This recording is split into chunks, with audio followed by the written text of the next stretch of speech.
사실 대낮의 사냥은 제 아무리 백수의 왕 사자라 해도 성공률이 그리 높지 못합니다. 그래서 사자는 주로 밤에 사냥을 많이 시도하지요. 매복, 사냥의 시작입니다. 무리내 암사자들이 정신없이 목표물을 몰아칩니다. 그중 영양의 무리에서 이탈된 녀석이 최종적으로 걸려들었군요.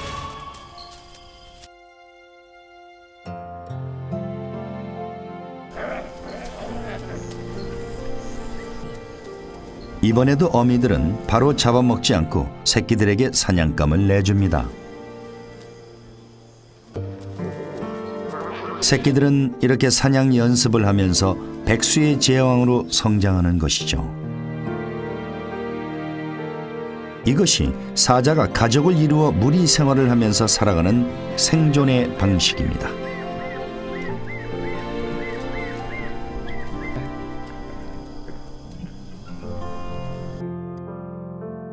평원의 날이 밝았습니다. 사자가 이번엔 평소 잘 노리지 않는 대상인 기린에 관심을 보입니다. 코끼리와 더불어 사자가 공략하기 가장 어려운 상대가 기린입니다. 여간 배고프지 않고선 좀처럼 시도하지 않는 먹잇감인데요. 목이 길어 시야가 좋은 기린들은 경계의 끈을 놓지 않고 있습니다. 암컷 중 하나가 먼저 선발대로 나섭니다.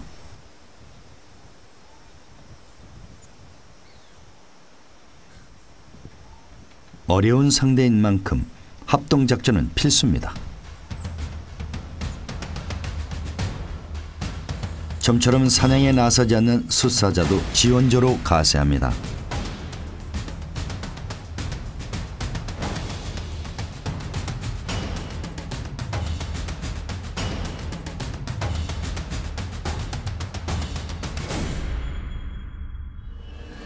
적당한 때를 엿보다 숫사자가 먼저 달려나갑니다. 다른 곳에 매복해 있던 암사자도 뒤따라 달려듭니다.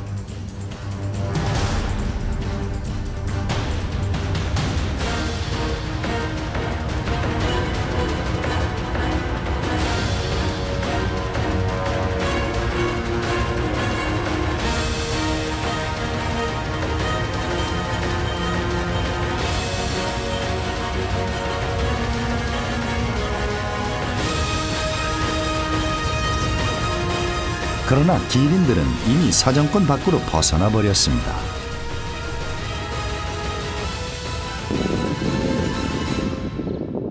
한 무리의 물소떼가 나타났습니다. 이번엔 물소가 사냥감입니다. 선발대 암사자가 한쪽으로 물소를 몹니다.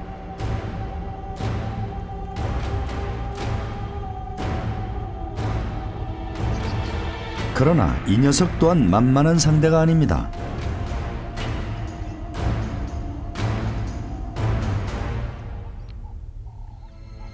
덩치가 크고 힘이 좋은 물소가 거세게 저항합니다. 평상시엔 암사자가 사냥해 온 걸 받아먹기만 하지만 이럴 땐 숫사자도 사냥에 동참하지요. 물소들의 강력한 저항에 숫사자도 속수무책입니다. 오히려 수에서 앞선 물소가 숫사자에게 반격을 가합니다.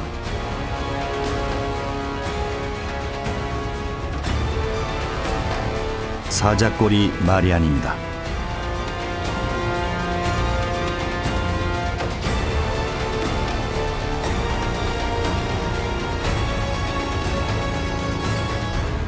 사냥 중에 이 암사자는 상처를 입었습니다.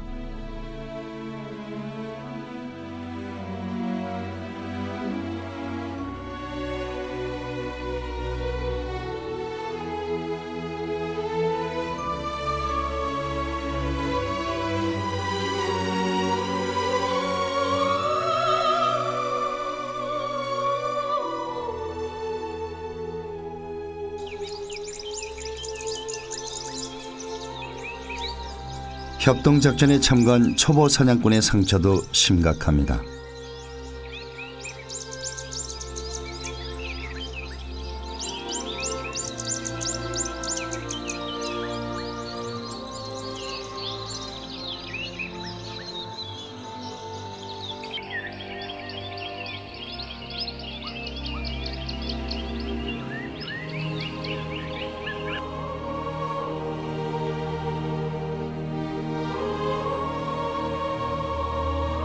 이 암컷은 뒷다리에 더 큰 상처를 입었습니다.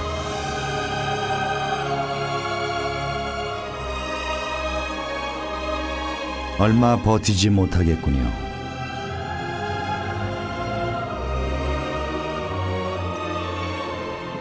제 아무리 백수의 제왕 사자라 해도 야생의 세계에선 호락호락한 삶이 아닙니다.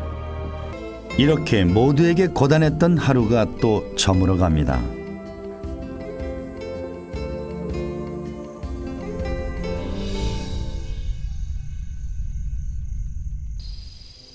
해가 지자 사자들이 다시 움직입니다.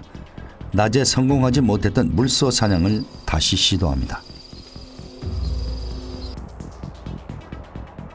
밤이지만 몸집이 큰 물소는 암사자 혼자 단독으로 상대하기엔 버겁습니다. 수사자가 사냥에 동참합니다.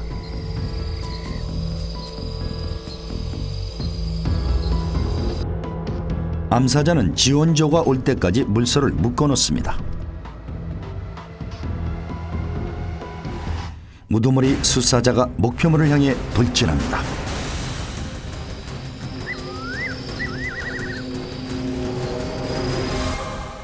물소들이 우왕좌왕하는 틈을 노려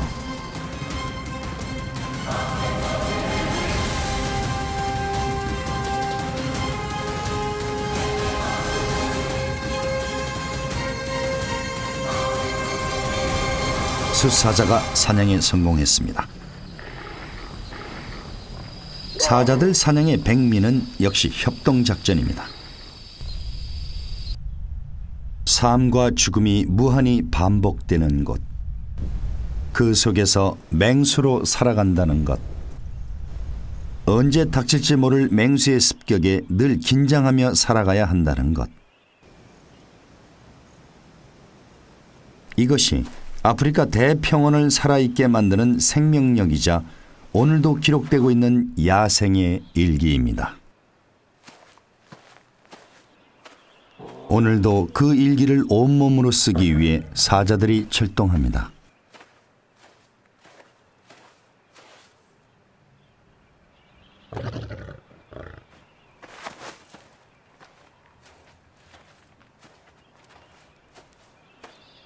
우두머리 수사자. 평상시엔 발 하나 까딱하지 않고 잠만 자는 게으름뱅이지만 오늘은 다릅니다.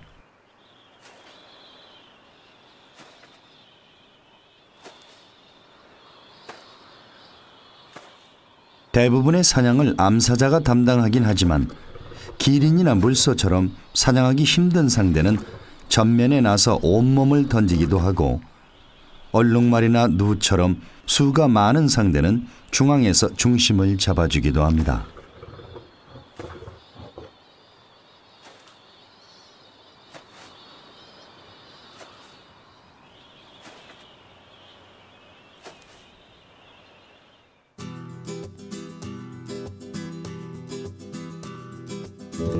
오늘은 사자가족 대부분이 사냥에 나섰습니다.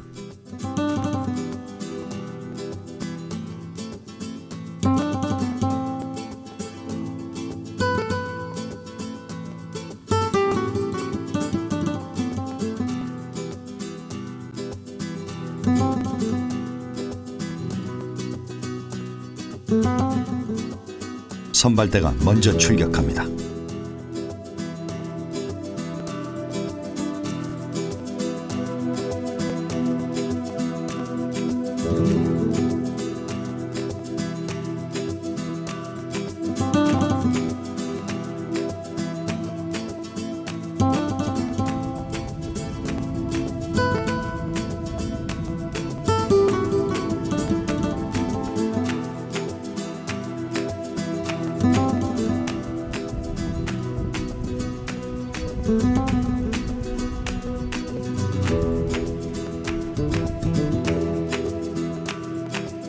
암사자들 중 가장 경험이 많은 대모가 선두에 나섰습니다.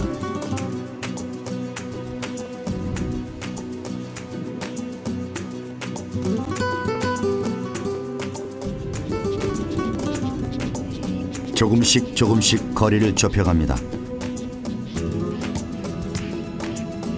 생사의 거리도 조금씩 좁혀지고 있습니다.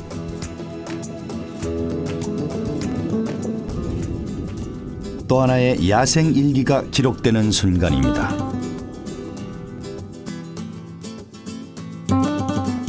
초원의 승부사 사자. 그동안 배우고 습득한 모든 경험들을 쏟아내야 합니다.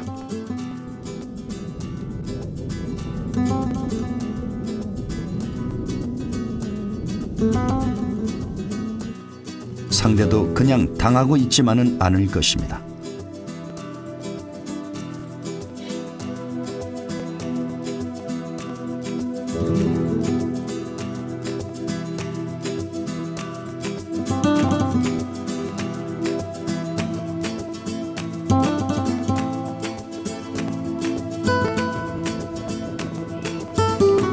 물러설 수 없는 결전의 순간이 왔습니다.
오늘도 어미 사자는 새끼들을 이끌고 초원을 나섰습니다.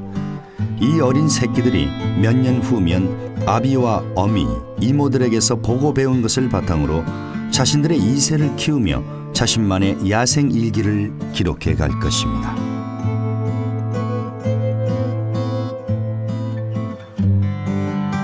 백수의 제왕에게도 결코 만만치 않은 아프리카 대초원. 이 험한 땅에서 초원의 왕자를 지키며 사자로서 당당하게 살아갈 수 있는 것은 가치가는 조직의 힘과 가족의 힘이 있기 때문입니다.